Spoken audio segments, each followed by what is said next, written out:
চুক্তিৰ অষ্টম দফা ৰূপায়ণৰ বিপক্ষে তীব্ৰ বিৰোধিতা ASDCৰ জননেতা চেমছন সিং ইংতি স্মৃতি পাৰ্কত সহস্ৰাধিক সমৰ্থকৰ অৱস্থান ধৰ্মঘট জিলা উপায়ুক্তৰ জৰিয়তে স্মাৰকপত্ৰ প্ৰেৰণ কেন্দ্ৰীয় মন্ত্ৰীলৈ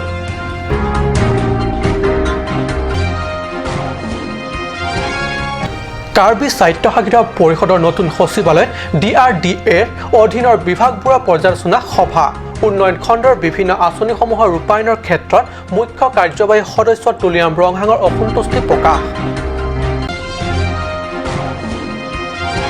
অটোৰিক্সা এছ'চিয়েশ্যনে মিলি মাটি দি পূৰ্ণ কৰিলে ধনশিৰি মিচি বাইলাম গড়কাপ্তানি পথ চৰকাৰলৈ বাট চাই ভাগৰি অটোৰিক্সা এছ'চিয়েশ্যনে এই পদক্ষেপ প্ৰত্যেকবাৰে মেৰামতি কৰে এছ'চিয়েশ্যনে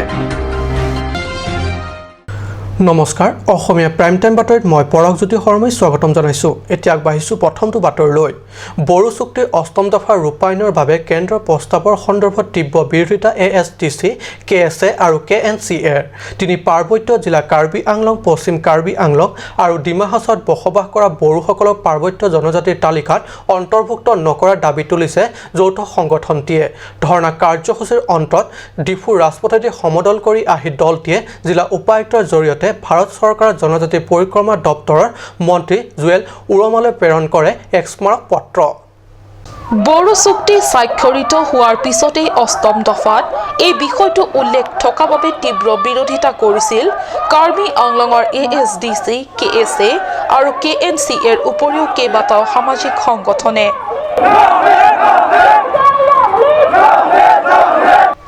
তৎসত্ত্বেও এই প্ৰস্তাৱক প্ৰত্যাহাৰ কৰা নাই কেন্দ্ৰীয় চৰকাৰে আৰু এতিয়া এই বিধেয়কখন গৃহীত হোৱাৰ আগন্তুকত অসম চৰকাৰৰ প্ৰাক্তন মন্ত্ৰী তথা ASDCৰ নেতা হলিৰাম তেৰাঙৰ নেতৃত্বত ASDC KSA আৰু KNCAৰ যৌথ সংগঠনে এইদৰে বিভিন্ন সময়ত সংগ্ৰাম কৰি আহিছে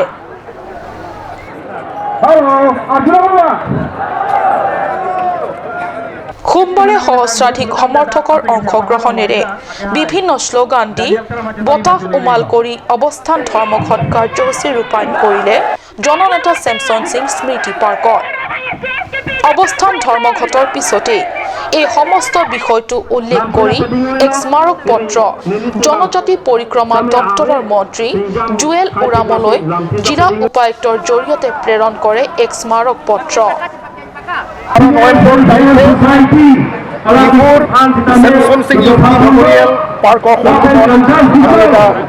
অৱস্থান ধৰ্মঘট পালন কৰিছে আমাৰ উদ্দেশ্যটো হ'ল যে ভাৰতবৰ্ষৰ সংবিধান প্ৰৱৰ্তন কৰাৰ সময়ৰ পৰাই অসমৰ জনজাতিসকলক দুটা ভাগত ভাগ কৰা হৈছিল লিষ্ট 1 আৰু লিষ্ট 2 লিষ্ট 1 আছে তাত কাৰ্বি ডিমাছা মাৰ কুকিকে আদি কৰি পাহাৰীয়া জনগোষ্ঠীবিলাকক লিষ্ট 1 আমি সাধাৰণতে ট্ৰাইব বুলি কওঁ এটা আছে সেইটো হ'ল এই অট'নমাছ ডিষ্ট্ৰিক্ট অৰ্থাৎ পাহাৰীয়া জিলাকেইখনৰ বাহিৰে অসমৰ অন্যান্য ঠাইত যিসকল ট্ৰাইব আছে 14টা জনগোষ্ঠী তাত ট্ৰাইব বুলি কোৱা হয় আছে তেওঁলোক কিন্তু লিষ্ট 1ৰ ট্ৰাইব নহয় অৰ্থাৎ তেওঁলোকক প্লেইনছ ট্ৰাইব বুলি কোৱা হয় আজি কিছু বছৰৰ আগৰ পৰা চৰকাৰে কিছুমান অভিযোগৰ লগত বুজাবুজি কৰি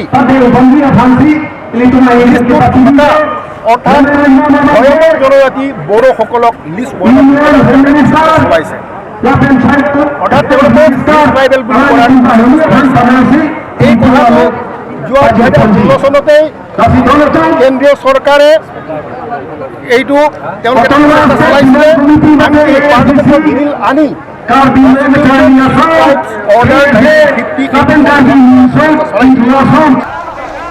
অৰুণ লেখথেৰ ৰিপৰ্ট গাঁত নিউজ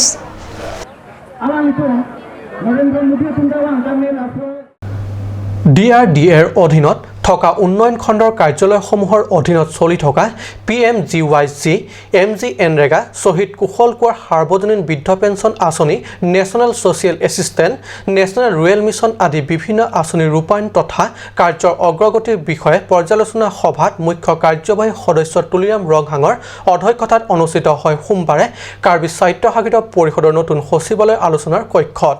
পৰ্যালোচনা সভাত বিষয়ববীয়া তথা ভিডিঅ'সকলৰ পৰা কাৰ্যৰ অগ্ৰগতিৰ বিষয়ে জানিব পাৰি অসন্তুষ্টি প্ৰকাশ কৰে ৰংহাঙে।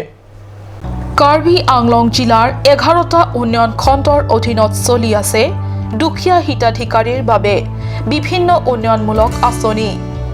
PMGYG, MGNৰেগা, শ্বহীদ কুশল কোঁৱৰৰ সাৰ্বজনীন বৃদ্ধ পেঞ্চন আঁচনি, national social assistance, national rural mission আদি ভাৰত চৰকাৰৰ পৰা আবণ্টিত বিভিন্ন আঁচনিৰ ৰূপায়ণ তথা কাৰ্যৰ অগ্ৰগতি বিতং বিৱৰণ বিষয়ববীয়াসকলৰ পৰা জনাৰ পিছত মুখ্য কাৰ্যবাহী সদস্য তুলিৰাম ৰংহাঙে অসন্তুষ্টি প্ৰকাশ কৰে। আমি আজি যিটো ডিচিশন বিলাক আমি যিটো আজি প্ৰস্তাৱ লৈছো সেই প্ৰস্তাৱবিলাকৰ আমি ইমপ্লিমেণ্ট কৰিব লাগিব।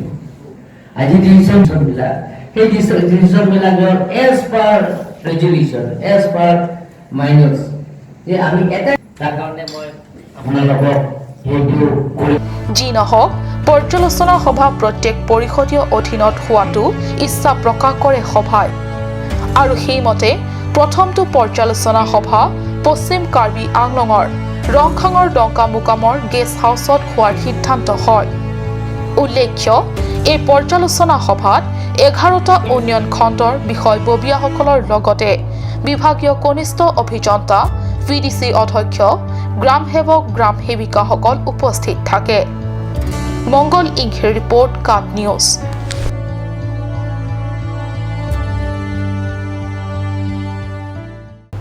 কোৱা হয় আপোন হাত জগন্নাথ। পৰু মুখাপেক্ষী হৈ বাট পৰিষদীয় চৰকাৰলৈ বাট নাচাই ধনশিৰি অটোৰিক্সা এছ'চিয়েশ্যনে সদস্য তথা বিষয়াই মিলি ধনশিৰি মিচিবাইলাম পথ মাটি পেলাই মেৰামতি কৰিলে গড়কাপ্তানি পথ। নাগালেণ্ড অসম সীমান্তৰ কাৰ্বি আংলঙৰ ধনশিৰিৰ পৰা মিচিবাইলামলৈ যোৱা এই গড়কাপ্তানি পথ নগা ৰাজ্যৰ নিচেই কাষত অৱস্থিত বৃহত্তৰ মিচিবাইলাম অঞ্চললৈ য'ত কেইবাটাও জাতি জনগোষ্ঠীৰ আৱাসভূমি। কাৰ্বি স্বায়ত্তশাসিত পৰিষদৰ অধীনস্থ গড়কাপ্তানি বিভাগটোৰ অধীনৰ এই পথটি বিগত বহু বছৰ আগতেই এবাৰ যি নিৰ্মাণ কৰিলে বিভাগে, তাৰ পিছত বিভাগীয় তৰফৰ পৰা নাই কোনো মেৰামতি। পথৰ নামত বিৰাট বিৰাট খাল ডুঙৰ মাজেৰে বাৰিষাত দুচকীয়া চাৰিচকীয়া বাহনকে ধৰি অঞ্চলটোত যাতায়াতৰ বাবে আটাইতকৈ জৰুৰী আৰু সহজলভ্য বাহন অটোৰিক্সা চলে সদায়ে। কিন্তু উখুৰা মুখুৰা পথটিৰে গৰ্ভৱতী মহিলা, গুৰুতৰ ৰোগীৰ বাবে এই পথেৰে যাতায়াত মানে জমৰ যাতনা। সেয়ে ধনশিৰি অটোৰিক্সা এছ'চিয়েশ্যনে এইদৰে উঠি পৰি লাগি পথ মেৰামতি কৰিবলগীয়া হৈছে।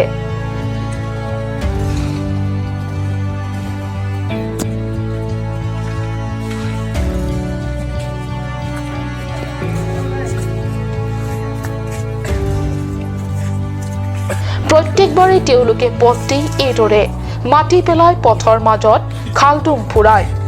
ৰাইজৰ অভিযোগ যে কাৰ্বি পৰিষদ নিৰ্বাচন, লোকসভা নিৰ্বাচন, বিধানসভা নিৰ্বাচন আদি আটাইবোৰ নিৰ্বাচনতেই নেতাসকলে আহি নিৰ্বাচনী সভা পাতে আৰু সভাত তেওঁৰ দলে জয়ী হ'লে অঞ্চলটোৰ ৰাইজৰ বাবে অমুকটো কৰি দিম, তমুকটো কৰি দিম বুলি দিয়া হাজাৰ হাজাৰ প্ৰতিশ্ৰুতিৰ মাজত সীমান্তবাসীৰ বাবে এই পথটি মেৰামতিৰ প্ৰতিশ্ৰুতিও এটা। কিন্তু নিৰ্বাচনৰ পিছত জয়লাভ কৰি শাসনৰ গাদীত বহাৰ পিছতেই সকলো প্ৰতিশ্ৰুতিবোৰ পাহৰি পেলাই সাহসীয় দলৰ নেতাই। এইটো কথা ক'ব গ'লে বৰ্তমান কিছুমানে অকল আমিয়ে নহয়, কিছুমান শিক্ষিত মানুহে ইয়াত ৰাস্তাটো বেয়া বুলি ৰাস্তা গোটেইখিনি ভাঙি যোৱাৰ কাৰণে কিছুমানে চেনক্ৰেবল দিছে। আমি সেইটো লৈ পেলাই আজি আমি নিজেও চেনক্ৰেবল ঢালি আছোঁ আৰু আমি নিজেও মাটি কাটি পেলাই ঢালি আছোঁ। আৰু আমি বিশেষকৈ এইটো বৰ্তমান আজি কাম কৰিছোঁ মেডিকেলৰ পৰা একেবাৰে ডাউজিমলৈকে আজি যিমান পাৰে ইমান কৰিম। তাৰপিছত আমাৰ ইয়াৰ চৰকাৰৰ পৰা আমি একো বিচৰা নাই আৰু বিচাৰিব ক'লেও এইবিলাক আজি হ'ব কালি হ'ব গৈ পেলাই এইবোৰ দেৰি হৈ থাকিব। সেইটো কাৰণে আমি নিজে মানে গাড়ী আজি নচলাই সকলোৱে সদৌ আমাৰ ধনশিৰি অটো এছ'চিয়েশ্যন মিলি পেলাই এই কামটো নিজে মেৰামতি কৰিছোঁ। আৰু ইয়াত মানে একো পাব্লিক ডিপাৰ্টমেণ্ট যিটো PWDৰ পৰা আছে নেকি? নাই নাই নাই, ইয়াত এছ কোনো নাই, PWDৰ কোনো যোগাযোগ নাই আমাৰ লগত। খালি আমাৰ ইয়াৰ এছ কোন হয় আমি এইটোও নাজানো। আপোনালোকে গাড়ী চলাওঁতে বহুতকে কষ্ট পাইছে নেকি বা কষ্ট পোৱা মানে কি ক'ম, একেবাৰে কষ্ট মানে একেবাৰে ডেলিভাৰী হৈ যায়, গাড়ীতে ডেলিভাৰী হৈ যায় নেকি? গাড়ীত ডেলিভাৰী হৈ যায়। এনেকুৱা ৰাস্তা মানে এনেকুৱা বেয়া হৈ গৈছে।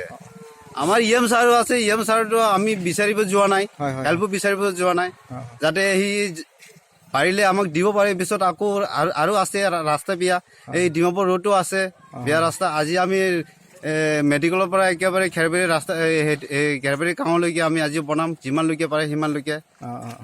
উল্লেখযোগ্য যে সন্মুখত আহি আছে লোকসভা নিৰ্বাচন। প্ৰাৰ্থীয়ে এইবাৰ ধনচিৰিৰ ৰাইজক কি প্ৰতিশ্ৰুতি দিয়ে সেয়া সময়তেহে পৰিলক্ষিত হ'ব। যদিও ধনচিৰিৰ ৰাইজক এইবাৰ কেৱল প্ৰতিশ্ৰুতি নহয়, প্ৰতিশ্ৰুতিৰ ৰূপায়ণ হোৱাটোহে বিচাৰিছে। ধনচিৰিৰ পৰা Tinku Diphusa report, cut news.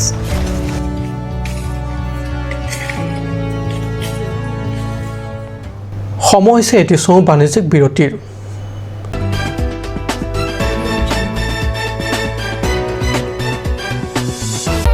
Kopili Family Restaurant, a fine dining restaurant, the most flavorable and exciting meals made with passion. Ethnic cuisine like Indian tandoori, Chinese, Pan-Asian and Karbi kitchen. Special food items like seafood dishes, fish and prawns are served. Pork special like barbecue pork spare ribs and Northeast style pork curry.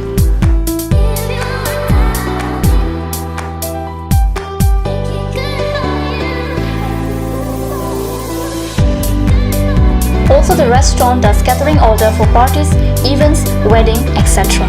It also offers free home delivery services. Distance and minimum order. Within 2 kilometers, rupees 500, 2 to 5 kilometers, 700, and 7 to 10 kilometers, rupees 2,500.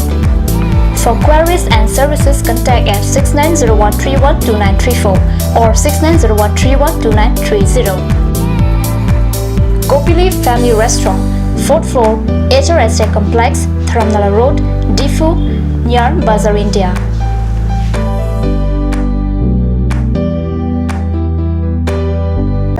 Hurry up, hurry up. Hero Company gives you a beautiful opportunity to have any kind of scooty or bike with the best help of easy loan facility. Also, it will be covered up with best driving comfort, best mileage, easy spot finance, best looks, etc. Service accessories and spare parts are available here. Please contact nearest authorized dealer. SMV Motors, opposite of DIG Bungalow, Difu Manje Road, Karbi Anglong, Difu. For more queries, please contact 9613731109 or 9101147818.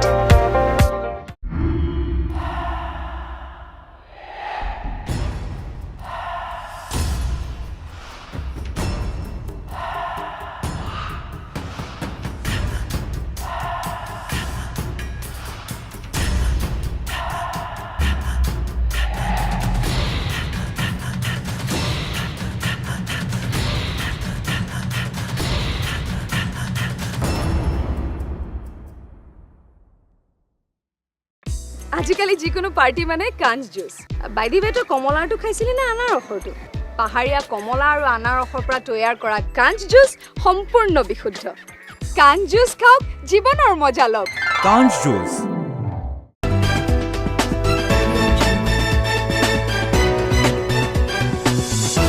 বিৰতিৰ পিছত পুনৰ বাতৰি মজিয়াত। মানুহ কিমান জঘন্য হ'ব পাৰে কেৱল নিজৰ স্বাৰ্থসিদ্ধিৰ বাবে নিৰ্দোষী হাতীক মাৰি কাটি নিয়ে দাঁত। বোকাজান বনাঞ্চল পূব সংমণ্ডলৰ অধীনত থকা সৰুমন্ত্ৰী হাবি অঞ্চলৰ স্থানীয় ৰাইজে প্ৰত্যক্ষ কৰে এটা মৃত বনৰীয়া হাতী।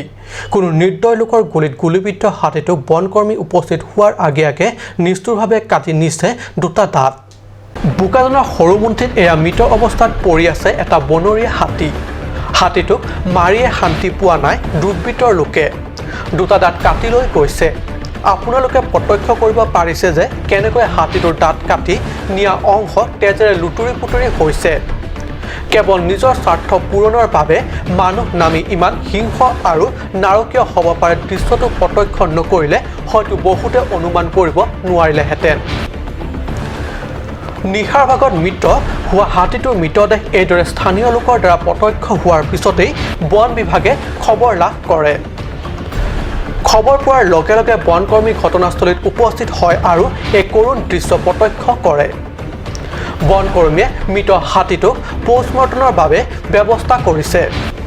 আনহাতে এই সংক্ৰান্তত বনকৰ্মী নতুবা আৰক্ষী কাকো আটক কৰিবলৈ সক্ষম হোৱা নাই যদিও দুৰ্বৃত্তৰ তদন্ত অব্যাহত আছে। আনন্দ তেৰাঙৰ ৰিপৰ্ট কাট নিউজ।